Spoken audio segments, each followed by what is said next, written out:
யாருக்கு மாலைகள் ஆவதென்று பூங்கொடிகள் பூக்கள் பூப்பதில்லை. யாருக்கு யார் சொந்தமாவதென்று தேவதைகள் வந்து சொல்வதில்லை. விதி என்ற காட்டிலே. ரோஹித், இங்க பாரு சஞ்சய், உன்கிட்ட நான் பேசணும். ஆனா உன்கிட்ட வந்தாலே நான் அடிச்சிடுவோன்னு எனக்கு பயமா இருக்கு.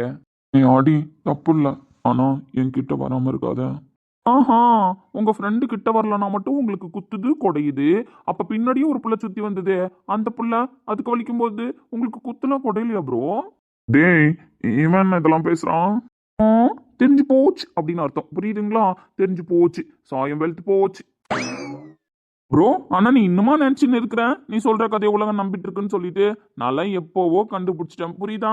சீப்ப சும்மா, உனக்கு தான் தெரிஞ்சு போச்சுல, விடு, நான் உங்ககிட்ட பேசணும். நீ உன் வாயால சொல்லு ப்ரோ.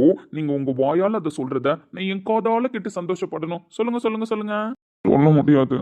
என்கிட்டே நீங்க சொல்லல அப்படின்னா எப்படி ப்ரோ அங்க போய் லைவ்ல பேசுவீங்க? அது இல்ல இல்ல, ஒரு டீலிங் வச்சுப்போம். இப்போ நீங்க என்கிட்ட நான் கேட்குற எல்லா கேள்விக்கும் பட்டு பட்டுன்னு ஆன்சர் சொல்லணும். அப்படி நீங்க பட்டு பட்டுன்னு ஆன்சர் சொன்னா மட்டும்தான் நான் சாட்டிஸ்ஃபேக்ஷன் ஆகி இந்த பக்கம் இருக்கிற என் ப்ரோவை அந்த பக்கம் அனுப்பி வைப்பேன். என்கிட்ட மட்டும் ஆன்சர் ஒழுங்கா சொல்லல, அனுப்ப மாட்டேன் ப்ரோ. ரிட்டர்ன் அப்படியே போயிடுவேன் அவரையும் கூப்பிட்டுட்டு.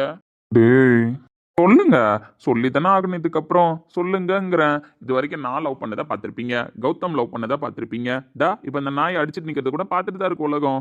ஆனா நீங்க லவ் பண்ணதை இந்த உலகம் பார்க்க வேணாமா ப்ரோ? ஃபர்ஸ்ட் நான் கேட்கணும் ப்ரோ என் காதால, சஞ்சய் ப்ரோ லவ் பண்றாருன்னு சொல்லிட்டு. அதனால ஆன்சர் சொல்லுங்க ப்ரோ. ஆர்த்தி குடிச்சிட்டு வந்துலாம் வளரலாம் தெரியுமா? அன்னைக்கு குடிக்கல அப்படின்னா என்கிட்ட இந்த நாய் உண்மையை சொல்லியிருக்காது. இந்த செகண்ட் வரைக்கும் என்னையே திணற தான் விட்டுருக்கோம். ஏதோ தெரியாம குடிச்சிட்டு அன்னைக்கு வளர இடிச்சு தெரியுமாடா? ஊருக்கு போயிட்டு வந்தமே அன்னைக்கு தானே ப்ரோ? ஆமாண்டா கார்த்தி, தெரியும் தெரியும். அன்னைக்கு தானே முதல்ல அந்த காப்பித்தூள் மாட்டேன் விக்கித் நான் கல்யாணம் பண்ணிக்க போறேன்னு பேசினா. அன்னைக்கு இந்த ஆள் மூஞ்சி சரியில்லை நினைச்சேன், பட் எக்ஸிக்யூட் அன்னைக்கே பண்ணிட்டாரா? சொல்லுங்க, இப்ப சொல்லுங்க, அந்த பைத்தியக்காரி யாரு உங்களுக்கு?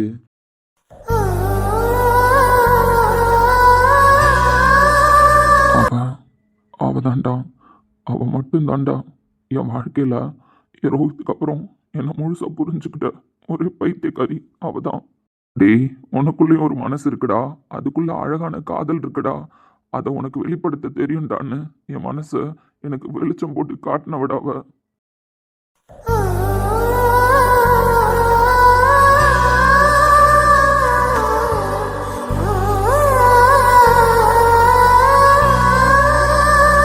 எனக்குள்ள நட்புங்கிற விதைய ரோஹித் எப்படி ஆழமா விதைச்சி ஆழமரமாக்கி வச்சிருக்கானோ, அதே மாதிரி எனக்குள்ள காதலுங்கிற விதைய விதைச்சவன் அவதான்டா.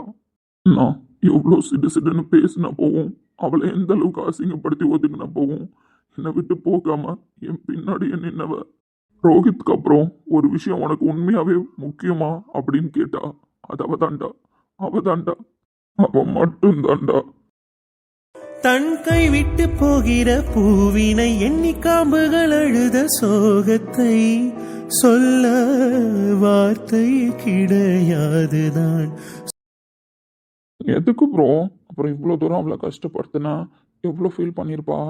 சில நேரம் நம்ம உயிர் மாதிரி நேசிக்கிற ஒரு பொருளோ மனுஷங்களோ நம்ம கூட இருக்கக்கூடாதுன்னு அந்த கடவுள் நினைச்சிட்டாரு அப்படின்னா அதுக்கு பின்னாடி ஏதோ ஒரு பெரிய ரீசன் கண்டிப்பாக இருக்கும்டா. நம்ம எவ்வளோதான் பிடிவாதம் பிடிச்சாலும் அந்த பிரிவை நம்ம ஏற்றுக்கிட்டு தான் ஆகணும். அதுதான் விதி. ஒரு விஷயம் எனக்கு மட்டும் சந்தோஷத்தை கொடுத்துட்டு என்னை சுற்றி இருக்கிற எல்லாரையும் கஷ்டப்படுத்துது அப்படின்னா அந்த இடத்துல நான் எப்படிடா சந்தோஷமா இருக்க முடியும்? அதே அந்த வலியை நான் ஒருத்த மட்டும் தாங்கிக்கிட்டா என் கூட இருக்கிற எல்லாரும் சந்தோஷமா இருப்பாங்கன்னா அந்த வலியை நான் தாங்கிக்கலாம்லடா. அதுக்காக தான் அவளை என்ன வெறுக்க வைக்கலான்னு நினைச்சேன். நான் அவளை விட்டு விலகலாம், எல்லாரும் நிம்மதியா இருப்பாங்கன்னு நினைச்சேன். ஆனா என்னால முடியலடா, இதுக்கப்புறம் என்னால முடியல. கண்ணில் கண்ணிய எந்தவும் அனுமதி மறுத்த கடவுள் சதிகாரந்தான். நீ காரணத்தை சொன்னதுக்கு அப்புறம் உனக்கு அவ முக்கியம் சொல்றது இங்க தேவையில்லாத விஷயம். உனக்குள்ள எந்த காரணம் வேணாலும் இருந்திருக்கட்டும் சஞ்சய், அதுக்காக அவளை நீ விட்டு கொடுத்துருவியா? முடியாது, என்னால் அவளை விட்டு கொடுக்க முடியாது ப்ரோ. என்னால் அவர் அழுவுறதெல்லாம் பார்க்க முடியாது. அவருக்கு கீர்த்தனா முக்கியமானு நான் தெரிஞ்சுக்கணும்னு நினச்சேன். அவ்வளோதான், தெரிஞ்சுக்கிட்டேன். இதுக்கப்புறம் அவர் அழுது பேசுகிறதெல்லாம் என்னால் பார்க்க முடியாது ப்ரோ. நீங்களே போய் அவர்கிட்ட பேசிட்டு வாங்க, நான் வெயிட் பண்ணுறேன். நீ உள்ள திசை எண்ணியே நான் வாழ்வேன். உயிர் தேடும் இளம் பூவே இந்த வைபோகமே. என்ன நந்தினி, நீ மட்டும் தனியாக வந்திருக்க? நான் எங்க மாமா தனியா வந்தேன்? கீர்த்தனாவும் நானும் சேர்ந்து தானே வந்தோம். அது தெரியுது, ஆனால் தனியாக வந்திருக்கனா? தோ இப்போ தான் கல்யாணம் ஆகிட்டு மாமியார் வீட்டுக்கு போயிட்டேன். அப்படி இருக்கும் பொழுது ரோஹித் அண்ணன் கூட தானே வரணும். ஏன் மாமா, அப்படி ஏதாவது ரூல்ஸ் அண்ட் ரெகுலேஷன் புதுசா போட்டிருக்காங்களா என்ன? புதுசு இல்லை, பழசு தான். பட் அம்மா வீட்டுக்கு வரும்பொழுது ஹஸ்பண்ட் கூட வரலாமேன்னு. வரலாம், தப்பு இல்லை. ஆனா அவருக்கு ஏதோ ஒர்க் இருக்கா மாமா. அதுக்குன்னு அவர் ஒர்க் முடிக்கிற வரைக்கும் நான் ஆஃபீஸில் உட்காந்துருக்க முடியும்? உண்மையிலே அவர் ஆஃபீஸில் தான் ஒர்க் இருக்குன்னு பார்த்துட்டு இருக்காரா? ஏன் மாமா, வேற ஏதாவது ஒர்க்குக்கு போயிருக்கேன்னு என்கிட்ட சொல்லாம உங்களுக்கு கால் பண்ணி சொல்லிட்டு போனாரா என்ன? இல்லை இல்லை, அப்படி இல்லை, ஜஸ்ட் நார்மலாக கேட்டேன். எனக்கு ஒர்க் முடிஞ்சிருச்சு மாமா, சீக்கிரமா வீட்டுக்கு வரணும்னு தோணுச்சு. சரி கீர்த்தனா தான் போறாளேன்னு அவ கூட நான் வந்துட்டேன். இப்போ அதுல என்ன தப்பு? தப்பு இல்லை, தப்பு இல்லை, நான் அதெல்லாம் எதுவும் சொல்ல வரல. இருந்தாலும் இன்னைக்கு தானே ஃபர்ஸ்ட் அண்ணன் கூட வந்தேன். ஈவினிங்காக அவர் கூட வருவான்னு எக்ஸ்பெக்ட் பண்ணேன். ஏன் மாமா, அவர் என் கூடவே இருந்துட்டா, உங்க கண் பார்வையில இருந்துட்டா ஏதாவது கண்காணிச்சுக்கிட்டே இருக்கலாம்னு நினைச்சீங்களோ? ஐயே அப்படி இல்லை, அவரை கண்காணிச்சு நான் என்ன பண்ண போகிறேன்? அப்புறம் ஏன் மாமா இப்ப அவரை தேடிட்டு இருக்கீங்க? இந்த வீட்டு பொண்ணுன்னா என்னதான் உங்களுக்கு தெரியும். நந்தினி வந்திருக்க, உங்ககிட்ட பேசிட்டு இருக்கேன்னு சொன்னாலும் பரவாயில்ல. அவரை வந்து எதிர்பார்த்து என்ன பண்ண போறீங்க? ஒன்றும் பண்ண போகிறது இல்லை தான். அப்புறம் என்ன மாமா, வேற ஏதாவது போய் பெஸ்ட் ஐடியாவை யோசிங்க. ஆ, இல்ல மாமா, வாழ்க்கைக்கு அடுத்தது என்ன பண்ண போறோம், அடுத்தது ஏதாவது பண்ணலாமா அப்படின்னு சொல்லிட்டு வாழ்க்கையை பத்தின பெஸ்ட் ஐடியா யோசிங்கன்னு சொல்றேன். ம், யோசிக்கிறேன். ஆமாம், மார்னிங் பேசணும்ல. என்ன பேசணும்? என்ன எல்லாம் மறந்த மாதிரி பேசுற? அதான் மார்னிங் பேசணுமே, கல்யாண விஷயம்.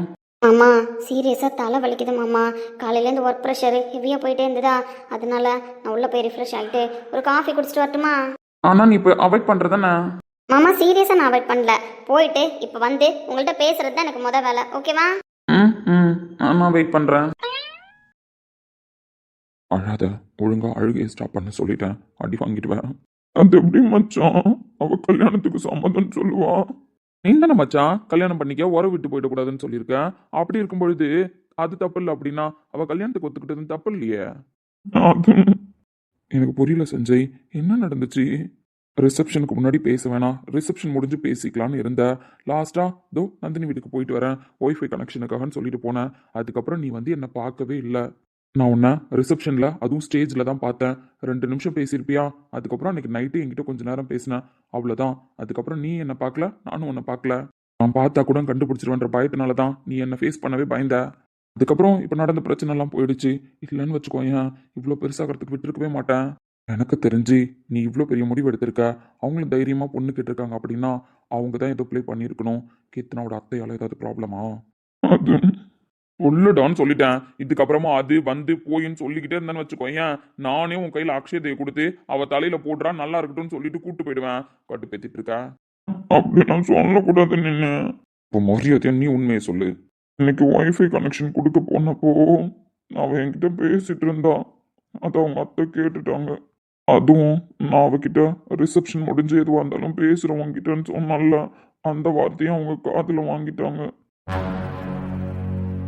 என்கிட்ட வந்து சொல்றாங்க, மச்சான் நந்தினியோட அப்பா எவ்வளோ சென்சிட்டிவான மனுஷன், நந்தினி விஷயத்துல நம்ம எவ்வளோ பார்த்து மூவ் பண்ணோம், அவருக்கு ஏதாவது ஆகிடும்னு சொல்லிட்டு உனக்கே தெரியும்ல. நான் அவங்க அசால்ட்டா வந்து எங்க அண்ணனை அசிங்கப்படுத்துவேன், எல்லாரும் முன்னாடி மானத்தை வாங்குவேன்னு சொல்றாங்கடா. நீயே சொல்லு, நீ யோசிச்சு பாரு ரோஹித். அந்த வீட்டுல நீ தங்கினதுல ஒரு லாஜிக் இருக்கு, நான் தங்கினதுல லாஜிக் இருக்கா? இந்த வயசு பொண்ணு இருக்கிற வீடுப்பா, நீ இருக்காதுன்னு அவரு சொல்லல. அதே மாதிரி எனக்கு ஒரு தண்ணி காஃபி எது கொடுக்கறதாகட்டும் வீட்டுக்குள்ள கூப்பிட்டு நடு வீட்டுல உட்கார வச்சு தாண்டா கொடுத்துருக்காரு, பேசியிருக்காரு. ஏன் என் மேல இந்த நம்பிக்கை இல்லை, ஆனா அதையும் தாண்டி அவர் பொண்ணு நான் ஆசைப்பட்டேன். ஆனா அந்த காதலை சொல்லாம முறைப்படி அவளை பொண்ணு கேட்டு கல்யாணம் பண்ணிக்கணும்னு தான் நான் நினைச்சேன். அதுக்குள்ள இவங்களுக்கு தெரியும் இவங்க இப்படிலாம் அந்த விஷயத்த பண்ணுவேன்னு சொல்றதை கேட்டா எனக்கு எப்படி இருக்கும் சொல்லு. எங்க அண்ணன்ட்ட போய் உன் பொண்ணை நீ வளர்த்த வளர்ப்பு சரியில்லை அப்படி இப்படின்னு சண்டை போடுவேன்னு சொல்றாங்க. அந்த இடத்துல நான் கோவப்பட்டு பேசியிருந்தாலோ இல்ல நானும் கீர்த்தனாவை லவ் பண்றேன்னு சொல்லியிருந்தாலோ அவங்க கொஞ்சம் கூட அசந்திருக்க மாட்டாங்க. அந்த நிமிஷமே உள்ள போய் நந்தினி அப்பா கிட்ட இங்க பாரு இவன் இப்படிலாம் பேசுறான் அப்படின்னு பிரச்சனையை வேற மாதிரி திசை திருப்பி விட்டு ரிசப்ஷன்லயும் பிரச்சனை வந்திருக்கும், கீர்த்தனாவுக்கும் பிரச்சனை வந்திருக்கும். டோட்டலா எல்லாரையும் அசிங்கப்படுத்திட்டு அவங்க குளிர் காஞ்சிருப்பாங்க. என்ன பண்றதுன்னு தெரியாம தான் அவங்க திடீர்னு கேட்டப்போ அவங்க அப்பா கிட்ட உங்க விருப்பம் சொந்த விட்டு போயிடக்கூடாதுன்னு கல்யாணம் பண்ணி வைங்கன்னு சொல்லிட்டு வந்துட்டேன். நான் வெளியில வந்து நிற்கும் பொழுதுதான் இவங்க பேசினாங்க. அப்பதான் எனக்கு இவங்களோட மொத்த சுயரூபமும் தெரிஞ்சது. அவர்கிட்ட சொல்லிட்டு வந்திருந்தாலும் ஏதாவது பண்ணுவோன்னு யோசிச்சு நின்றுட்டு இருந்தேன். ஆனா இவங்க பேசின விஷயம் என் தலையில அப்படியே இடியே இருக்கிற மாதிரி இருந்துச்சு. லவ் பண்றன்றதையே சொல்லாம அவர்கிட்ட மூவ் பண்ணலாம்னு நினைச்ச விஷயம் இப்படி அசிங்கப்படுத்தி அவருக்கு தெரியணுமான்னு எனக்குள்ள ஒரு கேள்வி.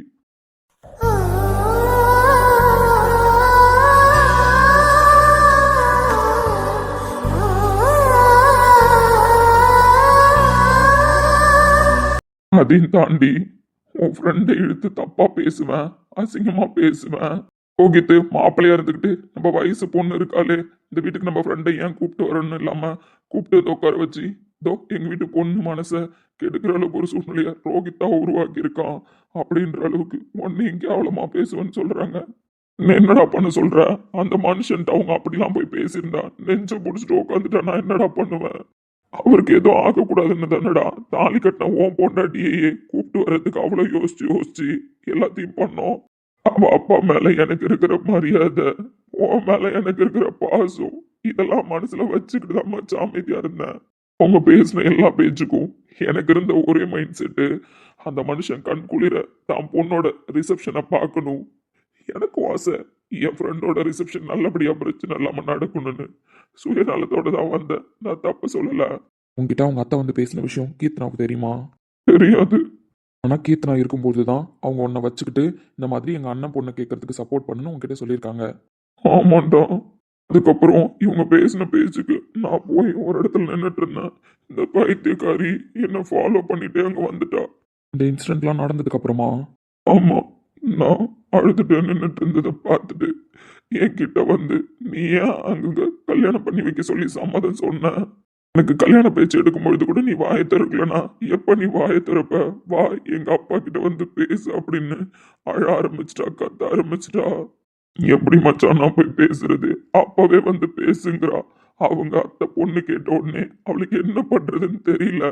அவளுக்கு பார்த்துட்டோம் எங்க நாங்க 2 பேரும் பிரிஞ்சிருவோமோ அப்படின்ற எண்ணம் மட்டும்தான் அவன் மைண்டுக்குள்ள அப்போதைக்கு இருந்தது. வேற என்னடா அவளால யோசிக்க முடியும்? அவ ஆல்ரெடி பயந்துட்டு இருந்த விஷயம், அவங்க அத்தை வீட்டுக்கு வந்ததுல இருந்து அவ பதறிக்கிட்டு இருந்த விஷயம், இப்போ அவ பயந்த மாதிரியே நடந்துருச்சுன்ற பட்சத்துல அவளால எதுவுமே யோசிக்க முடியல. மத்த எதை பத்தியும் திங்க் பண்ண முடியல. அவ வந்து என் சட்டையை பிடிச்சி ஒரு லெவலுக்கு கத்துனா, அதுக்கப்புறம் அழுதா, அடிச்சா. எனக்கு என்ன பண்றதுன்னு தெரியல மச்சான். அவளை சமாதானப்படுத்தணும்னா அவங்க அப்பாட்ட போய் பேசுறது தான் அவ சொல்ற வழி.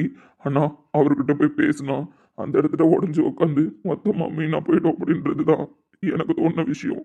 அதுக்காக என் மேல தப்பு இருக்குன்னு அவளை நினைக்க வைக்கிறது தான் ஒரே வழியா இருந்துச்சு. அதான் எனக்கு சரின்னு பட்டுச்சு. கோவமா பேசி போன்னு சொல்லிட்டேன். உனக்கு நான் முக்கியம் இல்லையா? ஏன் காரணமே சொல்லாம இப்படி பண்றேன்னு அழுதா, கத்துனா.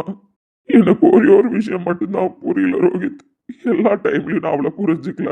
எல்லா டைமுமே அவளை வேணாம் வேணான்னு தான் சொன்னேன்.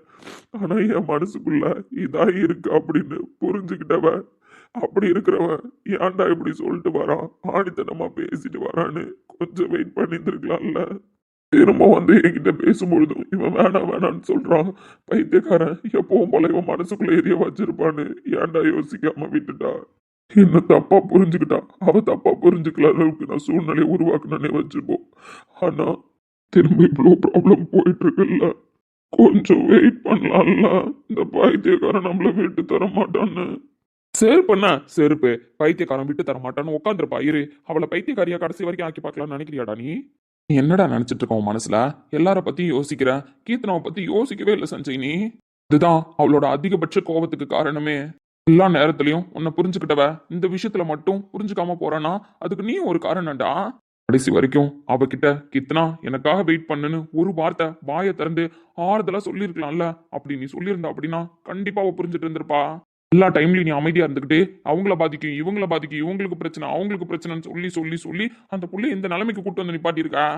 ரோஹித், நான் அவகிட்ட எனக்காக அமைதியாருன்னு சொன்னாலே அப்ப நீ என்ன லவ் பண்றியான்னு சொல்லு, வீட்டுல பேசு அப்படின்னு தான் ஆரம்பிப்பான். அதனால தான் சொல்றது இல்ல. அவன் மூஞ்சி ரியாக்ஷனை வச்சு அவங்க அத்தை ஏதாவது முடிவு பண்ணிக்க போகுது. என்னடா பொண்ணு கேட்டு இவ தைரியமா இருக்காளே, அப்ப இவ ஏதோ ஒரு முடிவுல இருக்கான்னு அவங்க ஏதாவது பண்ணிட்டு போறாங்கன்னு தான் நான் சொல்லல, அவளுக்கு தைரியம் கொடுக்கல. எப்படி அவங்க அவ மூஞ்சி ரியாக்ஷன் வச்சு கண்டுபிடிச்சிருவாங்கன்றதுக்காக 2 நாளா அந்த பிள்ளை அழுதுகிட்டே இருக்கணும், அந்த மூஞ்சியை அவங்க பார்க்கட்டும்னு விட்டியா? அப்படி இல்ல. இப்ப என்ன பண்ண போற சொல்லு, என்னடா பண்ண போற? அவளுக்கு கல்யாணம் பண்ண போறான்னு முடிவு பண்ணிட்டாங்க. அவளும் எனக்கு பிடிச்சிருக்கு அந்த மாப்பிள்ளைய, நான் கல்யாணம் பண்ணிக்கிறேன்னு சொல்லிட்டா. அப்படிலாம் அவனுக்கு கட்டித்தர முடியாது அவள. ஆஹா, வேற என்ன பண்ணுவாங்க? நீ தான் கல்யாணம் பண்ணிக்கோன்னு சொல்லாம சொல்லிட்டியே. அவளும் கோவத்துல நான் கல்யாணம் பண்ணிக்கிறேன்னு சொல்லிட்டா. வேற என்ன பண்ண முடியும்? சுத்த மாப்பிள்ளைய என்கிட்ட கேட்டாங்க, நான்லாம் ஓகேன்னு சொல்லிட்டு வந்துட்டேன். எப்படா நீ ஓகே சொல்லுவேன்? இவர் தியாகி எல்லா டைம்லயும் ரோஹித்தை நினைச்சிட்டு உட்காந்துருப்பாரு. நான் என்ன தியாகியா எல்லா டைம்லயும் சஞ்சய் நினைச்சிட்டு உட்காந்துருக்கிறதுக்கு? இங்க பாரு, கல்யாண தேதி எப்படியும் முடிவு பண்ணிடுவாங்க. சுத்த மாப்பிள்ளன்றதுனால என்கிட்ட சொல்லுவாங்க.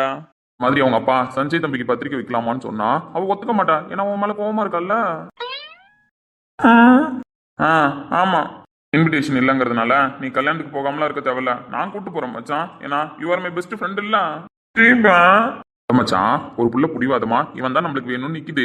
ஆனா அதே பையன் ஃபிராக்சன் ஆஃப் செகண்ட்ல அவ மனசை மாத்தி தூக்கி போட வச்சுட்டான். அந்த காதல அப்படி இருக்கிற பட்சத்துல கல்யாணத்துக்கு அப்புறம் அவ போய் சந்தோஷமா வாழணும்லடா. என்ன அப்படி அவ வாழணும் அப்படின்னா நீ கல்யாணத்துக்கு வரணும். பாடுறா, இவன் கல்யாணத்துக்கு முத கொண்டு வரான் நம்மள கடுப்பேற்றத்துக்கு அப்படின்னு சொல்லிட்டு போன வேகத்துல அவ வாழ்ந்துட்டு சந்தோஷமா இருக்கிறத நம்மளுக்கு அப்படி வெளிப்படுத்தணும். அது ஒன்னாலதான் செஞ்சு முடியும். அதனால சாமி உனக்கு இன்விடேஷன் வைக்கிறாங்களோ இல்லையோ, எனக்கு வைக்கிற இன்விடேஷனை வச்சு உன்னை நான் கூட கூட்டு போனேன். ஏன்னா நீ ஆர் மை பெஸ்ட் ஃப்ரெண்டுன்னா நீலாம் ஒரு ஃப்ரெண்டா பைத்தியக்காரன். நான்லாம் வரமாட்டேன். கல்யாணம் நடந்தா போதும் மச்சான். நடக்கட்டும் நடக்கட்டும், ஏன்னா நீ தான் அவ்வளோ பெரிய தியாகியே.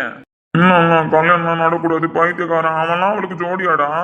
ஆமா மச்சான், பைத்தியக்காரன் அவன் தான் அவளுக்கு ஜோடி. இல்ல இல்ல, நான் தான் பைத்தியக்காரன், நான் தான் அந்த பைத்தியக்காரிக்கு ஜோடி. தெரியுதுல்ல, அப்புறம் என்ன இதுக்கு நீ விட்டுட்டு வந்த? உங்க அத்தா அப்படிதான்டா பேசுச்சு.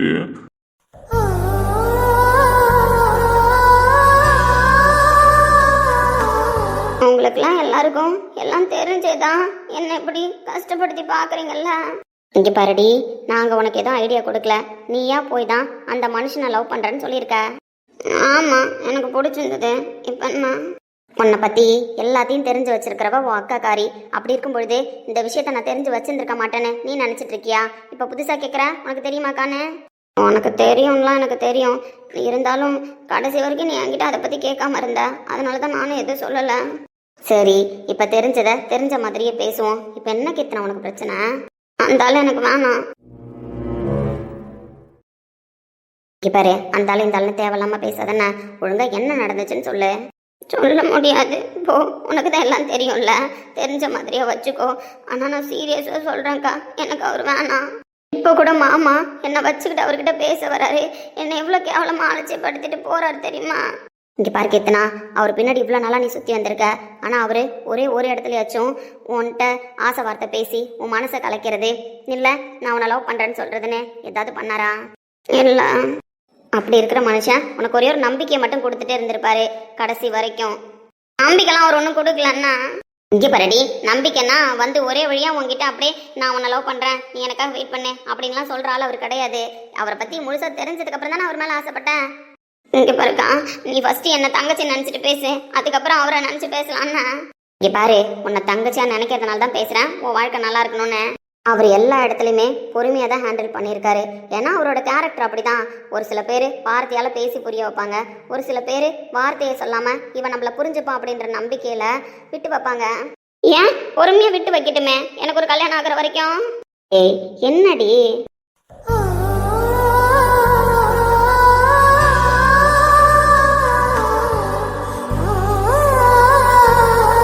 சஞ்சய், ஒரு விஷயத்த நீ நல்லா யோசிச்சு பேசு.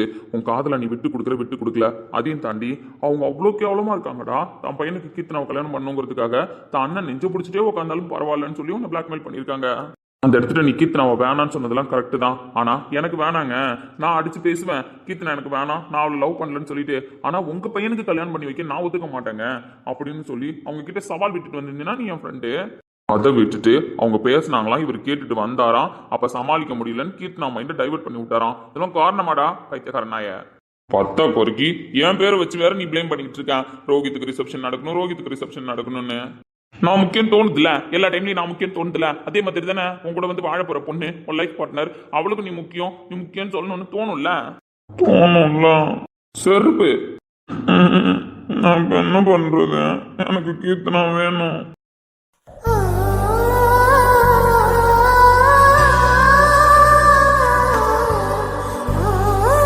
எனக்கு ஒரு விஷயம் புரியுதா சஞ்சய்? உன்னோட எல்லா ப்ராப்ளம்க்கும் நான் தான் காரணமா வந்து நிக்கிறேன் தெரியுதாடா? உன் லைஃப்ல எல்லா இடத்துலயும் உனக்கு தடங்களா நான் தான் நிக்கிறேன் தெரியுதாடா? மோகித்த அப்படிலாம் சொன்னா அடிச்சிருவேன் சொல்லிட்டேன். அப்படிதான் சொல்லுவேன். இந்த யூனிஃபார்மை கட்டுறதுக்கு நான் தானே காரணமா இருந்தேன். இப்ப சொல்லு, உன் லைஃப் நாசமா போறதுக்கு நான் தானே காரணமா இருந்திருக்கேன். சஞ்சய் எனக்காக எல்லாத்தையும் விட்டுட்டு எல்லா டைமும் எல்லாத்தையும் சாட்டிஸ்ஃபேக்ஷன் பண்ணிக்கிட்டு இந்த பைத்தியக்காரனுக்காக ஓடிட்டு இருக்கேன். அப்படிலாம் இல்லை. அப்படி மட்டும்தான் சஞ்சய் சொல்லுவேன் புரியுதா? வேற எப்படி என்னால் சொல்ல முடியாது. நீ உன் லட்சியத்தில் உன் வாழ்க்கையில் எல்லா இடத்துலையும் இப்படி தவிச்சு போய் நிற்கிறதுக்கு ரோஹித்ன்ற நான் மட்டும்தான் காரணம். உன் லைஃப்பில் நான் மட்டும் இல்லாமல் போயிருந்தேன்னு வச்சுக்கோயேன், இந்நேரம் நீ எல்லா விஷயத்துலையும் நல்லா இருந்திருப்ப.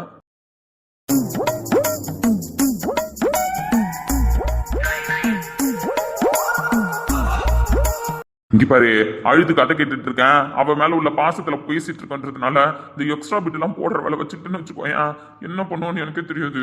வெளுத்துருவேன் பாத்தியா? இங்க பாரு, ஒரு அளவு தான் எல்லாமே. இருந்தாலும் சஞ்சய் மாத்தாதடா. நான் தானே சஞ்சய் காரணம். பின்ன நான் மட்டும் ஒழுங்கா இருந்திருந்தேன், எனக்கு ஆக்சிடென்ட் ஆகாம இருந்திருந்தா நீ இந்த யூனிஃபார்மை கழட்டி இருக்க மாட்டேன். இப்போ பாரு, நந்தினிக்கு எனக்கு ரிசப்ஷன் நடக்கிறதுனால தான் உன் வாழ்க்கையை நீ தொலைக்கிற மாதிரி ஆச்சு.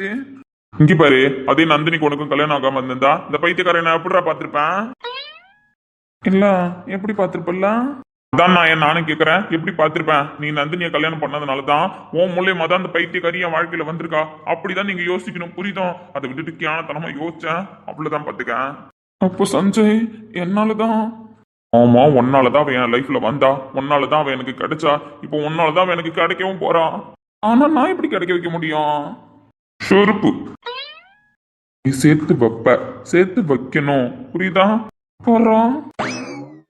சரி, சேர்த்து வைக்கிறதுக்கு லைட்டா ஒரு ஐடியா தரேன், ஆனா அதை வச்சு நீ தான் எக்ஸிக்யூட் பண்ணணும். பண்றேன், சொல்லு. இங்க பாரு, இவ்வளவு நாள் நீ என்ன யோசிச்சுட்டு இருந்த? முதல் காரணம் நான், அடுத்த காரணம் அந்த மஞ்சள் சொக்க மாமனாரு. ஆமா, மொத்த காலையில பேசும்பொழுது இந்த மாதிரி என் பையனுக்கு பொண்ணு கேட்குறோம், எங்க அண்ணன் பதில் சொல்ல மாட்டாரு அப்படின்னு என்கிட்ட புலம்பிட்டு இருந்தாங்க. அப்போ நம்ம மாமனார்கிட்ட நான் கேட்டேன், நம்ம மாமனார் தானே சஞ்சய் ஆகிட்டு வரல? ஆமா, அவர் நம்ம மாமனார் தான் புரியுதா, கண்டிப்பா ஆக்குறேன். என்ன சொன்னார் அதுக்கு அவர் அதுக்கு தம்பி பொண்ணுன்னு இருந்தா 4 பேர் கேட்க தான் செய்வாங்க. பொண்ணை பெற்ற நானே போய் யார்கிட்டயும் என் பொண்ணை கல்யாணம் பண்ணிக்கங்கன்னு சொல்ல முடியாது. அப்படி இருக்கிற பட்சத்துல எல்லாரும் வந்து பொண்ணு கேட்கறாங்க தான், ஆனா யாருக்கு கொடுக்கலாம் என்ன பண்ணலான்னு நான் யோசிச்சுட்டு தான் தம்பி சொல்ல முடியும். பொண்ணை பெற்ற நானே போய் யார்கிட்டயும் என் பொண்ணை தரேன்னு சொல்ல முடியாது, என் பொண்ணை கல்யாணம் பண்ணிக்கோங்கன்னு நான் கேட்க முடியாது அப்படின்னு சொன்னாரு. ஏய், அவர் ஏதோ சொன்ன மாதிரி தானே இருக்கு இது மூலயமா.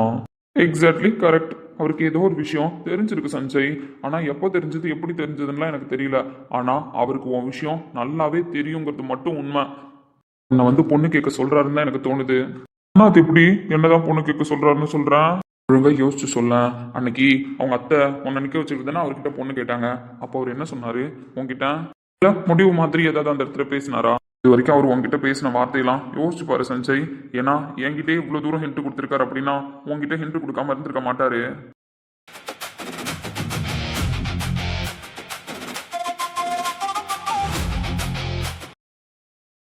சஞ்சய் ப்ரோ அழறாரு. சார், இன்வெஸ்டிகேஷனுக்கு வந்தோம்ல, எப்படி சார் உங்க எல்லாராலையும் மூஞ்சி ரியாக்ஷனை மாத்தாம கோஆபரேட் பண்ண முடிஞ்சது? அதானே கொஞ்சமாவது காமிச்சிருக்கலாம்ல. ஏன் ப்ரோ போலீஸா இன்வெஸ்டிகேட் பண்ண வரும்போது எங்களால என்ன பண்ண முடியும்? அதான் சொல்லல. ஏன் சார் பிரதர்ன்றீங்க? கூட பிறந்த அண்ணனா? கூட பிறந்ததான் அண்ணனா? ஏன் பக்கத்து வீட்டு அண்ணெல்லாம் அண்ணனா இருக்க கூடாதா? இப்ப பக்கத்து வீட்டு அண்ணனா? இல்ல, அவர் என் அண்ணா. கடவுளே. சார், எங்களுக்கு ஒரு டவுட். என்ன ஆஃபீஸ்க்குள்ள வந்ததுலேருந்து நேத்தி ஒருத்தர் ஒர்க் பண்ணாரு, அவர் இன்னைக்கு இப்படி ஆயிட்டாரு, நேத்தி ஒருத்தர் ஒர்க் பண்ணாரு, அவர் இப்படி ஆயிட்டாருன்னு சும்மா அரசல் பரசல காதில் வந்துச்சு. சரி, ஏதோ ஆஃபீஸ் பிரச்சனை போல, ஒர்க் பண்ணவர் எங்கேயோ போயிட்டாரு போல அப்படின்னு தான் நான் நினைச்சேன். அது யாரு சார் அப்போ? சஞ்சய் ப்ரோ தான். புரியல.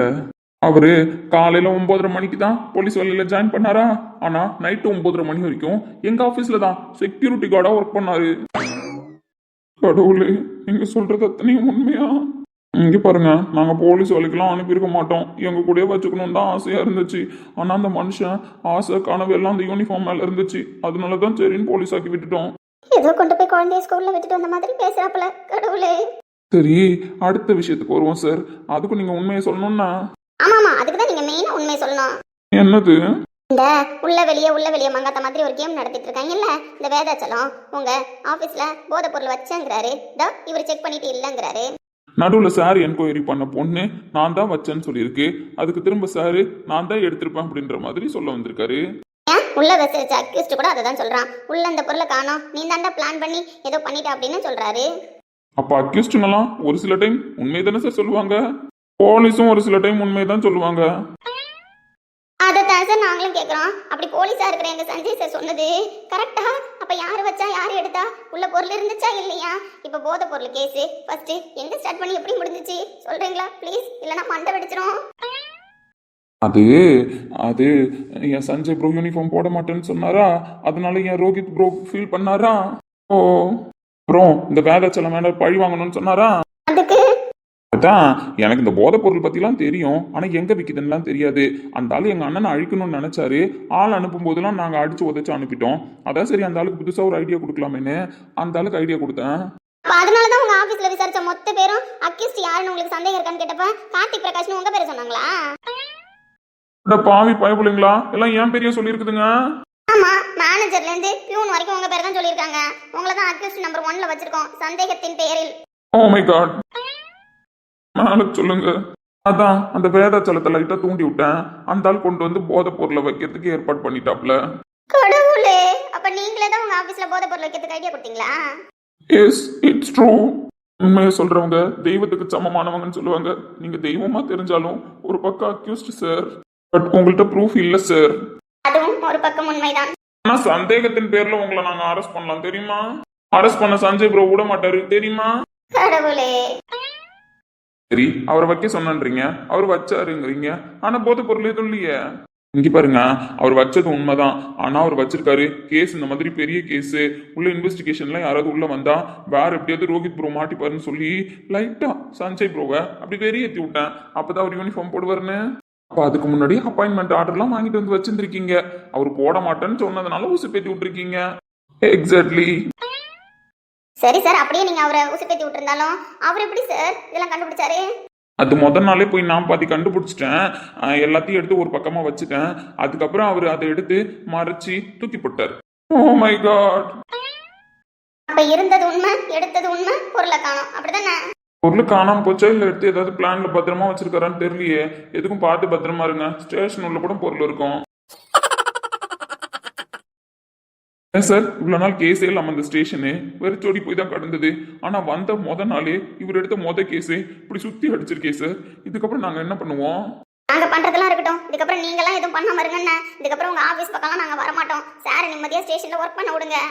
நிம்மதியா ஒர்க் பண்ண விடலாம் தான் யோசிக்கிறேன். ஆனா எனக்கு தெரிஞ்சு நிம்மதியா இருக்க மாட்டாருன்னு தான் தோணுது. ஏன் அப்படி? சஞ்சய் ப்ரோ மேல ஆபீஸ்ல இருக்கிற எல்லாருமே ரொம்ப பாயாசமா இருப்பாங்க எங்களை தாண்டி. அதனால இதுக்கப்புறம் எங்க ஆபீஸ்க்கும் உங்க ஸ்டேஷனுக்கும் நிறைய கனெக்டிவிட்டி வரும். அப்படி கனெக்டிவிட்டி வரல அப்படின்னாலும் கனெக்டிவிட்டியை பயப்பிள்ளைங்க ஏற்பாடு பண்ணி கொடுத்துருங்க. அப்படிலாம் சொல்லாதீங்க. உங்க ஆபீஸ்ல இருக்கிற பயப்பிள்ளைங்க எல்லாம் வச்சு நாங்க கேஸ் எழுத முடியாது, கேஸ்ல போராடவும் முடியாது. ஆனா ஒன்னும் பண்ண முடியாது. துக்க மாட்டீங்களே. கேஸ் இதுக்கப்புறம் தான் நிறைய வரும்னா. என்னடா டேய், அன்னைக்கு அவங்க அத்தை ஃபர்ஸ்ட் ஊர்ல இருந்து வந்திருந்தாங்கல்ல, அப்ப கூட நம்ம வீட்டை பார்க்கணும் அப்படின்னு சொல்லிட்டு அவர் கூப்பிட்டு வந்திருந்தாரு. ஆமா, அன்னைக்கு வீட்டுக்கு வந்துதான் தேவையில்லாத ஏழ்றையெல்லாம் இழுத்தாங்களே. நந்தினி கீர்த்தனாவும் பயந்த மாதிரியே அவரும் பயந்து இருந்திருக்காரு. தங்கச்சி ஊர்ல இருந்து வந்திருக்கா, இது ஏதாவது ஒரு சூழ்நிலையில தான் பையனுக்கு பொண்ணு கேட்டுட்டா நம்ம என்ன பண்ணுவோன்ற பயம் அவருக்குள்ளேயே இருந்திருக்கு. நான் தாண்டா அதை யோசிக்காம விட்டுருக்கேன். பொண்ணை பெற்றவர் எப்படிடா வெளிப்படையா பொண்ணு தரேன்னு சொல்லுவாரு, அதே மாதிரிதான் என்கிட்டயும் பேசியிருக்காரு. அவரு அன்னைக்கு போயிட்டு வரேன் தம்பி, நடந்த பிரச்சனை எல்லாம் நடந்து போச்சு, நீங்க இருக்கிற வரைக்கும் உங்க ஃப்ரெண்டை எதுவும் பண்ண முடியாது அப்படின்னு சொல்லிட்டு ஃபைனலா என்ன ஒரு மாதிரி பார்த்தாரு. என்ன சார்னு கேட்டேன். அதுக்கு அவரு, தம்பி என்கிட்ட ஏதாவது பேசணுமான்னு கேட்டாரு. பேசணுமான்னு கேட்டாரா? ஆமா, அதுக்கு நான் ரிசப்ஷன் வரப்போகுது, நல்லபடியா பண்ணணும் சார், வேற என்ன அப்படின்னு கேட்டேன். அந்த மனுஷன் விடாம திரும்பவும் கேட்டாரு, தம்பி ரிசப்ஷன் அதெல்லாம் ஒரு பக்கம் இருக்கட்டும், உங்களுக்கு என்கிட்ட ஏதாவது பேசணுமா அப்படின்னு அழுத்தி கேட்டாரு. டேய், அந்த மனுஷன் அப்பவே ஹிண்ட் கொடுத்துருக்காரு, நீ தாண்டா யோசிக்காம விட்டுட்டா, அட்லீஸ்ட் என்கிட்டயாச்சும் சொல்லிருக்கலாம்ல. சீரியஸாவே இப்போ தாண்டா யோசிக்கிறேன். அன்னைக்கு அவங்க அத்தை பொண்ணு கேட்டேன்னு சொல்றாங்கல்ல என்னை வச்சுக்கிட்டு, அன்னைக்குமே இதெல்லாம் பேசி முடிச்சுட்டு நான் போயிட்டு வரேன்னு சொன்னேன். அப்போ அவர் திரும்பவும் என்ன ஒரு மாதிரி பார்த்துட்டு, தம்பி உங்களுக்கு என்கிட்ட ஏதாவது பேசணுமான்னு கேட்டாரு. என்ன பக்கி மச்சான், அப்புறம் என்ன, ரூட் கிளியரு, அவரே தான் தான் பொண்ணை தரத்துக்கு தயாரா இருக்கன்ற மாதிரி உனக்கு ஹிண்ட் கொடுத்துட்டாரு. என்ன அவர் வாயால சொல்லாம நீ வந்து பொண்ணு கேட்கணும் அப்படின்னு ஆசைப்படுறாரு. டேய், ப்ராப்ளம் சால்வ்டா. ஆனா அவருக்கு எப்படிடா தெரிஞ்சிருக்கு என் விஷயம்? நானே அவருக்கு தெரிஞ்ச நெஞ்சு பிடிச்சிட்டு உட்காந்துருவாரு, மஞ்சள் சொக்கான்னு நினைச்சுன்னு இருக்கேன். ஆனா இவர் என்னன்னா ரைட் ஹேண்ட்ல வாங்கி லெஃப்ட் ஹேண்ட்ல ஹேண்டில் பண்ணிருக்காரு. ஏய், அப்ப அவருக்கு உண்மையாவே ஓகேவா எனக்கு பொண்ணு தரத்துக்கு? அப்படி இருக்கிறதுனால தானே கேட்டிருக்காரு மனுஷன் வந்து 2 தடவை உங்ககிட்ட, தம்பி உங்களுக்கு ஏதாவது பேசணுமா என்கிட்டன்னு சொல்லிட்டு. பைத்தியக்காரன் நாய, அப்பவே பேசிருந்தா இவ்வளவு பிரச்சனை தேவையில்ல. மச்சான், அப்ப உண்மையிலே மஞ்சள் சொக்காவுக்கு ஓகேவாடா? சீ பைத்தியம், இன்னும் எத்தனை வாட்டி கேட்பேன்? டேய், அப்ப நான் போய் இப்பவே பொண்ணு கேட்டு பார்க்கட்டா? நீ என்ன உதவி பண்ணி பொண்ணு கேட்க போற பைத்தியம்? பாரு சஞ்சய், உன்னை இவ்வளோ தூரம் கதற விட்டுருக்காங்க, திரும்ப அவங்கள நம்ம கதற விடணும். இதுக்கப்புறம் நான் சொல்றத நீ செய். ஏய், அவரை கூட சமாளிச்சிடலாம் போல, ஓகே சொல்ற மாதிரி தான் பேசியிருக்காரு. ஆனா கீர்த்தனா அவனை அவசரப்பட்டு கல்யாணம் பண்ணிக்கிறேன்னு சொல்லிட்டான். நான் எப்படா ஹேண்டில் பண்ண போறேன்? அது உன் பிரச்சனை, அது எனக்கு தெரியாது, புரியுதா? ஏய் பாரு, இதுக்கப்புறம் நீ என்ன பண்ணணுங்கிற ஐடியாவை வேணா நான் தருவேன். ஆனா கீர்த்தனாவை சமாதானம் எப்படி படுத்துறன்றது ஐடியாவெல்லாம் நான் தர மாட்டேன், அது உன் பாடு. இப்போ எனக்கு நல்லா செம்மையா ஒரு ஆட்டம் போட்டுட்டு செம்மையா தூங்கணும் போல இருக்கு, அதனால தூங்குவோமா? அப்படி ஸ்டேஷன்ல ஒரு பக்கமா படுத்து. பைத்தியக்காரன், நான் தூங்க போறேன், நீ வந்தாவா வராட்டி போ. என்ன வேணாலும் சமாதானம் சொல்லு, ஆனா என்னால ஏத்துக்க முடியாது. கீர்த்தனா இல்லக்கா, இல்ல எல்லா டைம்லயுமே அவரை நான் புரிஞ்சுக்கிட்டு தானேக்கா இருந்தேன். அப்போ புரிஞ்சுக்காம ஒரு இடத்துல நான் நடந்துக்கிறேன் அப்படின்னா அந்த இடத்துல அவர் என்ன புரிஞ்சுட்டு நடந்துருந்துருக்கணும்ல. எல்லா டைமுமே நம்ம சொல்லாம அமைதியா இருந்தப்போ நம்மள புரிஞ்சுக்கிட்டவ இப்ப அழுகுறா, இப்ப இவ்வளவு கஷ்டப்படுறான்ற பட்சத்துல எனக்கு நம்பிக்கை கொடுக்குற மாதிரி ஒரு சில வார்த்தையை பேசியிருக்கணும்ல. ஏத்தனாமா, நான் தான் சொல்றேன்ல, ஒரு சில பேர் வாயை திறந்து பேசுவாங்க, ஒரு சில பேர் வாயை திறந்து பேச மாட்டாங்க, அந்த கேட்டகரி அவரு. அதே மாதிரி உங்க 2 பேருக்குள்ள ஒரு அண்டர்ஸ்டாண்டிங் இருந்ததுனால தான் இந்த அளவுக்கு வந்திருக்கீங்க. அதை புரிஞ்சுக்கோடி. அவசரப்பட்டு காலையில கல்யாணத்துக்கு ஓகேன்னுலாம் சொல்லி வச்சிருக்க, அத்தை எவ்வளவு பெரிய பிரச்சனை பண்ண போகுது தெரியுமா?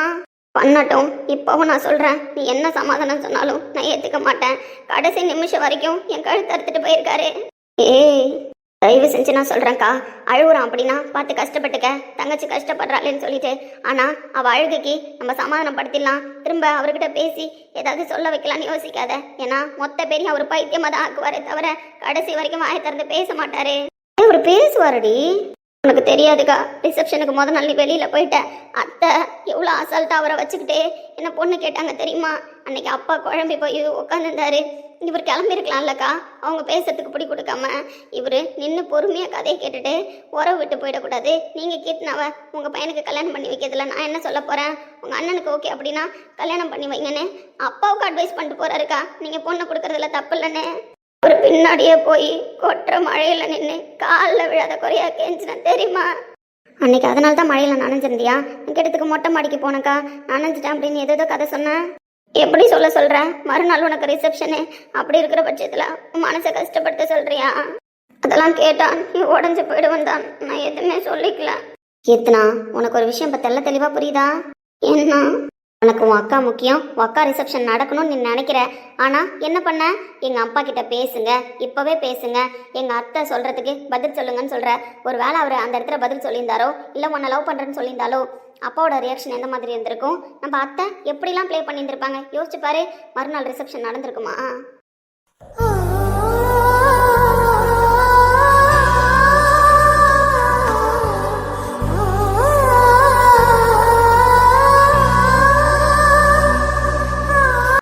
நடந்திருக்காது. எல்லா இடத்துலையும் சஞ்சய் சார் ரோஹித் சாருக்காக பேசினாருன்னு நீ அமைதியா போல, அந்த இடத்துல உங்க அக்கா வாழ்க்கை இருக்குன்னு நீனு சுயநலமா தான் அமைதியா போயிருந்திருக்க. எப்பவுமே அந்த மனுஷனை போட்டு நீ டார்ச்சல் பண்ணல. உங்களால எப்ப முடியுமோ எப்ப பேச முடியுமோ அந்த சூழ்நிலையில நீங்க பேசுவீங்க நம்பிக்கை இருக்குன்னு தான் நீ அவர் மேல ஒரு நம்பிக்கையை வச்சிருந்திருக்க. அந்த நம்பிக்கைய அத்தை அப்படி பேசும்பொழுது அவர் எதுவுமே பேசாம உடைச்சிருக்காரு அப்படின்னா அதுக்கு பின்னாடி அவர் யோசிச்சிருக்காரு தானே மெச்சூர்டா. உன்ன மாதிரி அவசரப்பட்டு அழுது இப்பவே இந்த விஷயத்த செய்யணும், இப்பவே பேசணும் அப்படின்னு அவர் நினைச்சிருந்தா நம்ம வீட்டில் தாண்டி தேவையில்லாம அன்னைக்கு பிரச்சனை நடந்திருக்கும். அவரு இதுக்கு முன்னாடி வேணா அவர் ஃப்ரெண்டை பத்தி மட்டும் யோசிச்சிருந்துருக்கலாம். ஆனா இப்போ அவர் நம்ம குடும்பத்தை பத்தி நம்ம அப்பாவை பத்தி யோசிச்சிருந்திருக்காரு. அதனாலதான் இப்படி ஒரு முடிவு எடுத்திருக்காரு. அவரை கஷ்டப்படுத்திக்கிட்டு நம்ம குடும்பத்துல ஒரு விசேஷம் நல்லபடியா நடக்கணுன்றதுக்காக பொறுமையா இருந்திருக்காரு. புரிஞ்சுக்கோ கீர்த்தனா, அவர் வேணும்னு எல்லாம் எதுவும் பண்ணியிருந்திருக்க மாட்டாரு. எனக்கு தெரிஞ்சு இன்னும் ஏதோ ஸ்ட்ராங்கான ரீசன்லாம் இருக்கு. புரிஞ்சுக்கடாமா. இல்லை, என்னால் புரிஞ்சுக்க முடியாது. அவர் சுயநலவாதி தான். நீ சொல்கிற மாதிரி அப்படியே இருந்தாலும் என்கிட்ட ஒரு வார்த்தை சொல்லலாம்ல. எனக்காக இருந்துட்டடி இவ்வளோ நாள் பொறுமையா, இப்போ உயிரடின்னு சொல்லியிருக்கலாம்ல. அதை விட்டு என்னை மறந்துடுடி, அந்த வாழ்க்கையை ஏற்றுக்கடின்னு எப்படி சொல்லலாம்? கீர்த்தனா, எனக்கு என்ன சொல்கிறதுன்னு தெரில கீர்த்தனா. அவர் ஆனால் அந்த இடத்துல சொல்லியிருந்திருக்கணும் தான். பொறுமையா இருன்னு உன்னை ஒரு வார்த்தை சொல்லியிருந்தா நீ பொறுமையா இருந்திருப்பதான். தெரியுதுல்ல உனக்கு நான் பொறுமையா இருந்திருப்பேன்னு. அப்புறம் என்ன தானே கஷ்டப்படுத்தி பார்த்தாரு. நான் தானே எப்பவுமே அவருக்கு இலக்காரமா தெரியுறேன். கீர்த்தனாம்மா ப்ளீஸ்டா. இல்லை, நீ என்ன வேணாலும் சொல்லு, என்னால் ஏற்றுக்க முடியாது. இங்கே பாரு, நீ காலைல எடுத்த முடிவு அவசரப்பட்டு எடுத்த முடிவு தான், புரியுதா? காலையில் அந்த முடிவுக்கு என்னன்றதை நம்ம அப்பா கிட்ட பேசிக்கலாம். இன்னைக்கு நைட்டும் உனக்கு டைம் இருக்கு, நல்லா யோசி.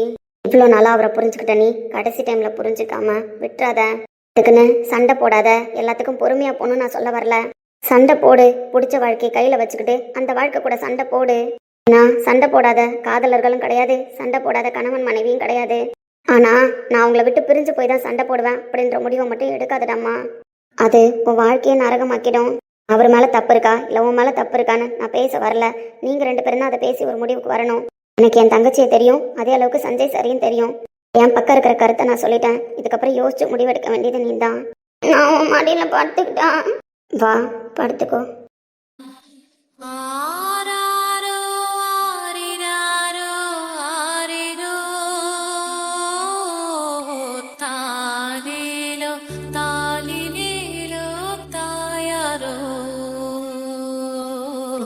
താനീലോ